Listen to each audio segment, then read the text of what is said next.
बिहार की नीतीश सरकार ने जातिगत जनगणना अपना निकाला है और इसके मायने अलग अलग लगाए जा रहे हैं। 2024 से पहले जहां पर एक तरफ ये कहा जा रहा था कि आरक्षण खत्म हो सकता है, ऐसे कयास लगाए जा रहे थे, वहीं पर ये जनगणना आके जो साबित करना चाहती है उसी को लेकर हम चर्चा करेंगे। हमारे साथ जाट बिरादरी के कुछ लोग यहाँ पे शामिल हैं, इनसे पूछेंगे कि ये क्या चाहते हैं, किस तरीके से इसको देख रहे हैं इस कदम को, और वो भी 2024 से पहले।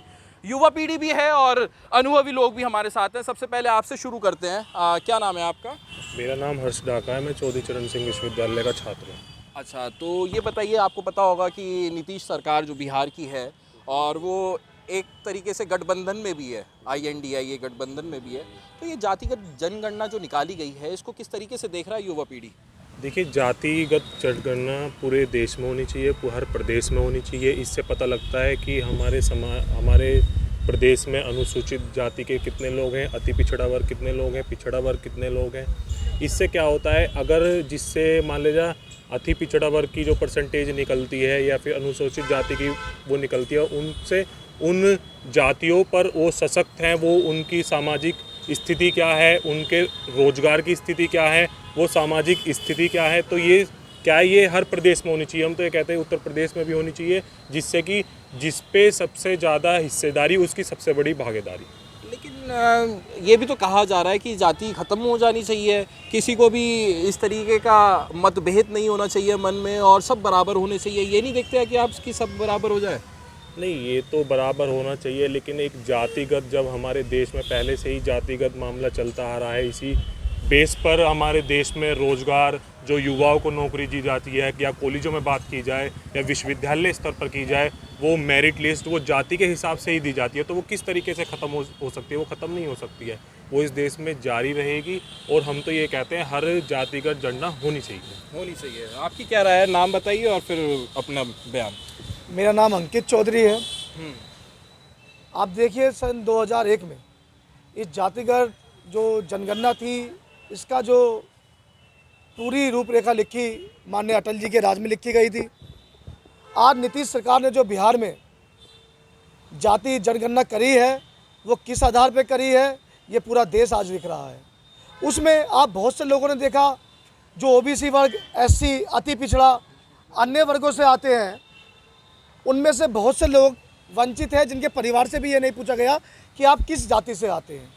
तो इन्होंने कुछ अपने कमरे में बैठ के जाति जनगणना कर ली, जो पूर्ण तरह ठीक नहीं है। लेकिन दूसरा अगर आप देखा जाए, क्योंकि लगातार जाति जनगणना की अगर ये बात करते तो 2005 से लगातार नीतीश कुमार गठबंधन के साथ या अन्य दलों के साथ जातियों में रह के वहाँ कर सकते थे। लेकिन वर्तमान स्थिति को भांपते हुए और OBC और पिछड़े वर्ग में किस तरह फाड़ आए, किस तरह वो पार्टी से दूर हो, सरकार से दूर हो, यही केवल इनकी मानसिकता है। जाति जनगणना और OBC और अति पिछड़ा या अनुसूचित जाति को क्या फ़ायदा हो, इनसे इन्हें मतलब नहीं है। लेकिन हम फिर कहते हैं, लगातार सरकार भारतीय जनता पार्टी के साथ बड़ा वर्ग OBC, SC और अनुसूचित लगातार रहा। और रही जाति जनगणना की बात, अगर सभी लोगों की ऐसी मांग होगी और सब लोग ये चाहेंगे जाति जनगणना होनी चाहिए, तो सरकार पीछे नहीं है। लेकिन मैं कहता हूं, जैसे मेरे छोटे भाई और नौजवान साथी ने कहा है, जाति जनगणना होनी गलत बात नहीं है। ये तो पता होना चाहिए देश में कौन कौन कितने लोग कहाँ रहते हैं। लेकिन बैन हो ही गई ना, ये तो अब इन नीतीश सरकार ने कर दिया। लेकिन अनमोल भाई, मेरा कहना ये है कि कभी भी आरक्षण हमेशा जीवन भर काबिलियत पर मिलना चाहिए। क्योंकि जो लोग काबिलियत है, चाहे वो अनुसूचित वर्ग का हो, चाहे वो सामान्य वर्ग का हो, आरक्षण हमेशा काबिलियत पर मिलना चाहिए। काबिलियत पे या जो ज़रूरतमंद है उन लोगों को? ज़रूरतमंद को तो आप देख सकते हो, भारतीय जनता पार्टी लगातार 80 करोड़ ऐसे लोग जो खाना नहीं खा पाते, लगातार उन्हें राशन देने का काम कर रहे हैं। जो लोग कल्पना नहीं कर सकते थे, आयुष्मान के साथ साथ उनका प्रत्येक अस्पताल में इलाज हो रहा है। तो ऐसा नहीं है कि गरीब लोगों पर ध्यान नहीं है। लेकिन कुछ ऐसे लोग जब आते हैं, जाति जनगणना के आधार पर नौकरी से लेके अन्य चीज़ें जब भी आए, उसमें आरक्षण, मेरा अपना मानना ये है कि नौकरी और काबिलियत में जो आरक्षण होना चाहिए वो खत्म होना चाहिए। बाकी जो भी वर्ग हो, जो भी गरीब, कुचला और अन्य वर्ग हो, उसके लिए पार्टी सदैव तैयार है और उनके साथ खड़ी रहती है। जो नौकरियों को लेकर है, थोड़ा सा आगे आ जाइए, रोशनी का थोड़ा सा रहेगा दिक्कत। तो नौकरी को लेकर आरक्षण कह रहे हैं आपके साथी कि खत्म हो जाना चाहिए, वहीं दूसरे साथी ने कहा कि आरक्षण नहीं खत्म होना चाहिए और जातिगत जनगणना भी होती रहनी चाहिए। आपका क्या कहना है? हमारे मानना ये है कि जो नौकरी में तो आरक्षण खत्म होना चाहिए, और लेकिन जो अति पिछड़ी जाति है उनमें रहना चाहिए। अच्छा, क्यों, ऐसा क्यों? क्योंकि जो हर आदमी हमारे देश में सब एक सही है। अगर ऐसा सब आरक्षण लागू कर देंगे, ऐसे भेदभाव नहीं की पैदा होती है, जो अच्छा लड़का है क्वालिटी में वो रह जाता है, और जो नीचे तबके का जो एक तरह से लो क्वालिटी का होता है, जिसके 33% मार्क्स आते हैं, वो ऊपर आ जाता है। तो इस हिसाब से कि पढ़ाई लिखाई में और नौकरी में आरक्षण खत्म होना चाहिए। नौकरी में आरक्षण खत्म होना चाहिए। क्या नाम है? आप तो युवा है, नौकरी तो आपको भी चाहिए होगी या रोजगार है अपना? मेरा नाम प्रशांत चौधरी, चौधरी चरण सिंह विश्वविद्यालय से छात्र नेता। जातिगत जनगणना होनी चाहिए। जनगणना के आधार पर हम जातिगत जनगणना के आधार पर हम लोगों को सशक्त बनाया जा सकता है। उनकी पता चल सकता है किस जाति की कितनी जनसंख्या है, किस तरीके से है, और जातिगत जनगणना से उनकी आर्थिक, सामाजिक और शिक्षा की वास्तविकता भी पता चल सकती है, और फिर विकास की योजनाएं भी अच्छी बनाई जा सकती है। विकास की योजनाएं अच्छी बनाई जा सकती है। मैं आपकी बात से थोड़ा सा सहमत नहीं हूँ, क्योंकि अभी सरकार ये चाह रही थी कि सब बराबर हो जाए। जिस तरीके से बातें निकल के आ रही थी, उसी के आधार पर मैं बोल रहा हूँ कि सब बराबर हो जाए, कोई ऊंच नीच की बात ना हो। तो अगर ये जातिगत जनगणना अब सामने आ रही है, पिछले काफ़ी समय से जनगणना ये बंद थी और नहीं आ रही थी, तो सिर्फ नीतीश सरकार ने निकाला है, तो आप चाहते नहीं कि सब बराबर हो, एक लेवल पर है? जातिगत जनगणना से पहले हमें धर्म को भी छोड़ना होगा, फिर हर चीज़ को बराबर करना होगा। लेकिन हमारे देश में जातिगत परंपरा रही है, और वो पहले से ही एक चलती आई है। उस बेस पे एक जातिगत जनगणना हर प्रदेश में होनी चाहिए, और उत्तर प्रदेश में भी होनी चाहिए। कह रहे हैं धर्म छोड़ना होगा, आप तो काफ़ी अनुरोध है, क्या कहना चाहेंगे? थोड़ा सा कैमरे की तरफ देखिए। कि समाज के आर्थिक और सामाजिक उत्थान के लिए आंकड़ों का होना बहुत जरूरी है। और जातीय जनगणना के जो आंकड़े हैं 1930 के हैं। 1930 में देश की आबादी 30 करोड़ 33 करोड़ के आसपास थी। आज देश की आबादी 133 करोड़ के आसपास या 150 करोड़ के आसपास लगभग पहुँच चुकी है। अंदाजा जनगणना तो ही नहीं। तो जब हमारे पास आंकड़े होंगे जब तो नीतियाँ बनाई जा सकती हैं। किसी को आरक्षण की ज़रूरत है नहीं है, खत्म करी जाए नहीं करें। लेकिन पिछले 10 साल में आंकड़े ही नहीं आए। 2011 में जातिगत जनगणना हुई थी, मनमोहन सरकार ने जातिगत जनगणना कराई थी, लेकिन उसके आंकड़े जारी नहीं किए, आंकड़े छुपा लिए गए। तो मेरा मानना तो यह है जातिगत आधार पर जनगणना होनी चाहिए, और जो भी आंकड़े आए उसके आधार पर नीतियाँ बने।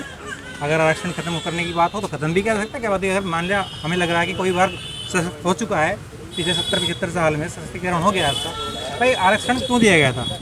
आर्थिक और सामाजिक सशक्तिकरण के लिए। अगर किसी वर्ग का आर्थिक और सामाजिक सशक्तिकरण हो गया है तो उसका आरक्षण खत्म कर दिया जाएगा। जिनका सशक्तिकरण नहीं हुआ, जो समाज बराबरी के हिस्सेदार बराबरी पर नहीं आ पाए, उन्हें दिया जाए, इसमें कोई बुराई नहीं है। लेकिन उसके लिए आंकड़ों का होना जरूरी है, और सरकार आंकड़े छुपाती है। सरकार कांग्रेस की हो या बीजेपी की हो, आंकड़े छुपाती है।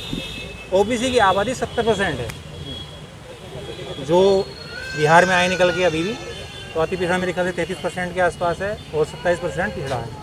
तो 33, 27, 60% के आसपास बैठ रही है। आरक्षण कितना है उन्हें? 27%। उस 27% में 13% याद है, उसका ज़्यादातर फायदा वो उठा रहे हैं। तो जो फायदा उठा रहे हैं बाहर निकाल करो सशक्तिकरण।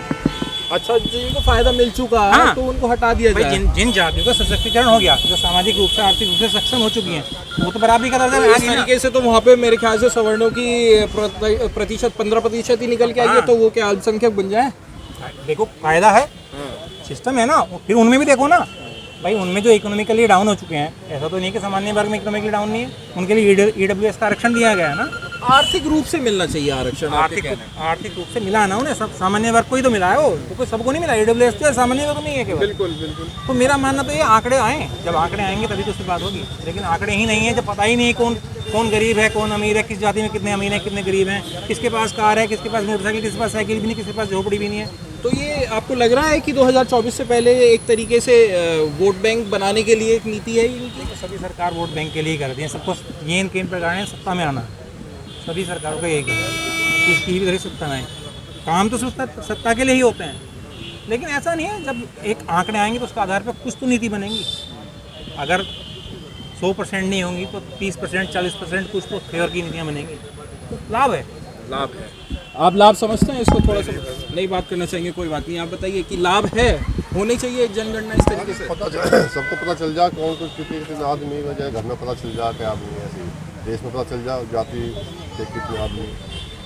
अच्छा, तो क्या नुकसान नहीं होगा कहीं पर देखा जाए अगर जो ज़रूरतमंद लोग हैं वो कहीं ना कहीं हर उसमें होते हैं, हर जाति में होते हैं, उनको पीछे रह जाएंगे वो किसी ना किसी तरीके से? और जो टिकट का बंटवारा है, जो मेहनत कर रहा है अपने क्षेत्रों में पार्टियों के लिए, वो अगर कहीं पर मान लीजिए कि बहुसंख्यक में सवर्ण है और वहाँ पे कोई पिछड़ी जाति का मेहनत कर रहा है, उसके टिकट में भी बंटवारे में दिक्कत होगी फिर तो कहीं ना कहीं होगी ना नुकसान। बहुत दिन तक उन्होंने मौज ले लिया, अब छोटों को ले लेने दो।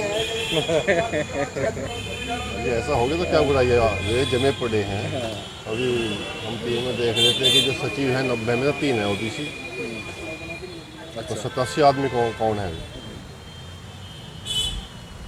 अब उल्टा हो जाएगा, 3 में हो जाएगा, 87 में हो जाएंगे। संविधान सभी को बराबरी का वो तो दे ये रहा है। होनी चाहिए जनगणना इस तरीके से। संविधान सभी को बराबरी का मौका दे रहा है। हाँ, सबको समानता का अधिकार है। हाँ, लेकिन समानता का अधिकार मिल नहीं पा रहा ना। भाई एक इकोनॉमिकली पहले से स्ट्रॉन्ग है, अच्छे स्कूल में पढ़ा, अच्छी शिक्षा मिली, अच्छे साधन हुए, तो उसके तो सक्षम होने की ज़्यादा चांस है ना।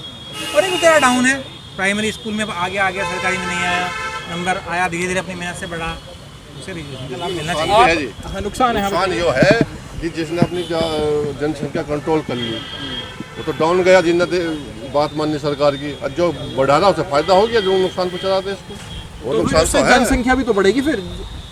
वही तो मैं कह अपनी रहा था, आबादी जिसने बढ़ाने के लिए जाति 30 साल से कुछ जाति ऐसे हैं जिन्होंने जनसंख्या रोक दी अपनी। हाँ। और जब नई जनसंख्या होगी, जो निचला तबका वो तो ऊपर पहुंच जाएगा, वो और नीचे चला जाएगा। नुकसान तो है। उसका कारण जब आंकड़े नहीं है। आम जनता के तौर पे मैं पूछता हूँ कि भाजपा जातिगत आंकड़े क्यों नहीं लेके आ रही है? आपको क्या लगता है? भाजपा ने जो है एक बहुत बड़ा वर्ग तैयार किया है, धर्म के आधार पर अपने वोट रखे। अच्छा जाति तोड़ के धर्म के आधार पर अच्छा हिंदू बनाए उन्हें सब, लेकिन बात हिंदू बनने से काम नहीं चलेगा। नहीं सर, धर्म के आधार पर समानता नहीं मिली है यहाँ। धार्मिक स्वतंत्रता, अपने धार्मिक स्वतंत्रता कोई भी संविधान में स्वतंत्रता दी है, आर्थिक और सामाजिक स्तर पर समानता है। भाई आप जब आर्थिक रूप से सक्षम हो गए, सामाजिक रूप से सक्षम हो, समाज में आपको अभी भी मैं आपको ऐसे घर दिखा दूँगा जो ST SC को उनके घर नहीं जा सकते, तो समानता कहाँ आ रही है? नहीं यहाँ पे तो अभी जैसे प्रदेश के अध्यक्ष जो भूपेंद्र चौधरी हैं वो अभी दलित बस्ती में गए थे, वहाँ चाय नाश्ता। मध्य प्रदेश में क्या हुआ था अभी? क्या हुआ था? SC SC को उसके सर पे पेशाब कर दिया गया विधायक द्वारा, विधायक प्रतिनिधि द्वारा। वो क्या था? ये मानसिकता है। फिर मुकदमा भी तो हुआ है, कार्रवाई भी हुई है। बात में मुकदमे करते हो, कार्रवाई मानसिकता तो नहीं बदल रही ना। तो वो मानसिकता के लिए मैं समझता हूँ कि भाजपा ने जातिगत आंकड़े बंद करे कि सब समान हो जाए। नहीं, जातिगत आंकड़े सत्ता में रहने के लिए बंद किए। अच्छा सर, जातिगत को कह रहे हैं आप, कोई भी आंकड़ा तो नहीं है सरकार के पास। सरकार तो आंकड़े छुपा दी। सर बीजेपी सरकार का काम है आंकड़ों को छुपाना। बताइए कि रोजगार के आंकड़े कब जारी हुए थे? किसी क्षेत्र के बताओ आप जो आंकड़े आ रहे हो पिछले 8 साल से।